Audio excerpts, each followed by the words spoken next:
Et avant toute chose, la météo du jour avec encore de nombreux nuages en ce mardi, pas mal de perturbations mais pas de pluie de prévu et quelques très rares éclaircies. On l'espère peut-être pour cet après-midi, c'est quand même pas gagné. Les températures, elles restent douces pour la saison avec 15 ou 16 degrés d'annoncés pour les maximales. On en reparle avec la météo complète après le journal. On démarre tout d'abord cette édition avec le divorce entamé entre les pompiers du Nord et leur direction. Hier, Joël Villemotte, le président du SDIS 59, le service d'incendie et de secours, a présenté aux médias son plan Challenge 2016 visant à rétablir l'équilibre financier. Et sans détour, il y a près de 12 millions d'euros à trouver en quelques mois. Le département du Nord a donc bien baissé ses subventions de 4 millions cette année. Mais selon Joël Villemotte, plusieurs années de mauvaise gestion ont également plombé les comptes et il va falloir faire des économies. Réduction des investissements, des budgets de fonctionnement, moins de moyens et moins de personnel. Les pompiers doivent s'attendre à une profonde réforme de leur structure. Explication avec le président du SDIS au micro de Xavier Silly. Le non-remplacement des pompiers professionnels, c'est une motivation aussi pour dire qu'en attendant le SDAC et le règlement opérationnel qui permettra de vérifier, si vous voulez, si on a bien adapté les réponses humaines, entre guillemets, en personnel au niveau des centres de secours, eh bien, il est évident que pour l'instant, on va, et on a décidé, et j'ai décidé, de suspendre tout recrutement. Et j'attends avec le colonel les résultats du SDAC et effectivement des préconisations. Et après l'annonce de ce grand plan d'économie hier, les syndicats de pompiers ont tout de suite réagi en dénonçant une mascarade, en se disant très déçus. Ils appellent à durcir le mouvement et la prochaine manifestation le jeudi 3 décembre s'annonce donc très tendue.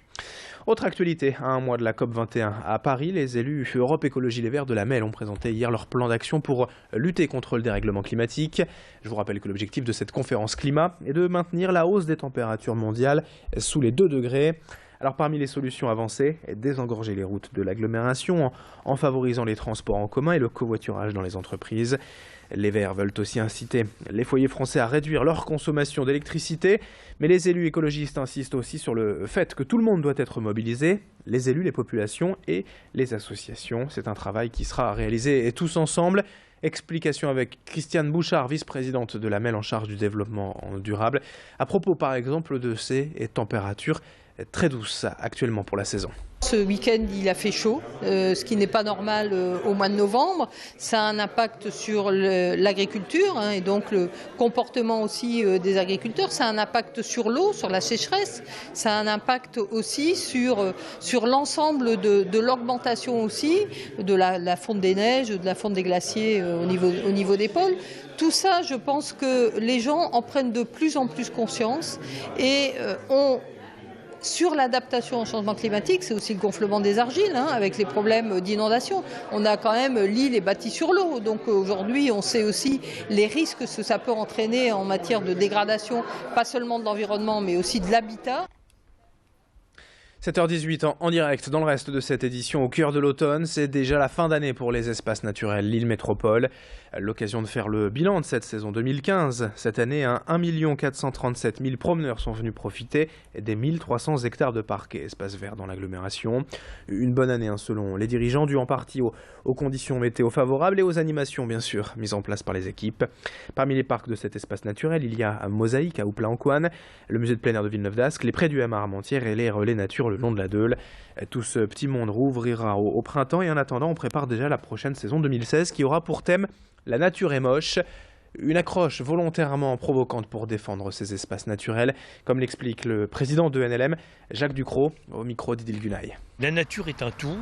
Alors tout le monde dit j'aime la nature, c'est formidable, qu'on est bien dans la nature, mais la nature c'est aussi le gluant, le velu, le vaseux, les orties, les ronces, les aubépines, et c'est nécessaire à l'équilibre, à la biologie globale, et c'est à l'écologie au sens général, c'est nécessaire à tout le monde.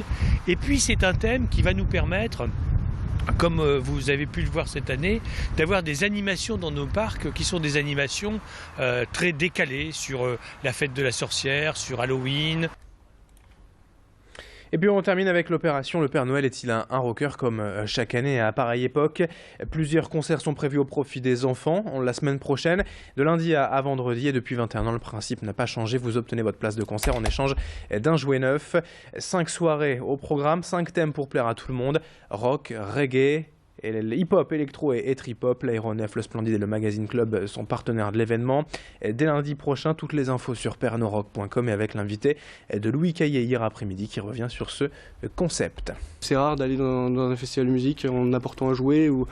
Voilà, nous, faut savoir que dans l'organisation du festival, on récupère que des jouets, on récupère pas d'argent.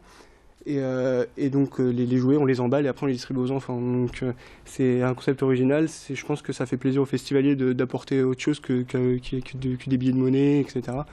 Et voilà, ils vont s'éclater en écoutant de la musique tout en faisant une très bonne action. Et ça, beaucoup de gens, enfin même la majorité des gens, sont très heureux de ce concept. Allez, c'est la fin de ce journal. Merci à vous de l'avoir suivi. 7h21 en direct sur Grande Île TV. Météo et trafic à suivre dans un instant.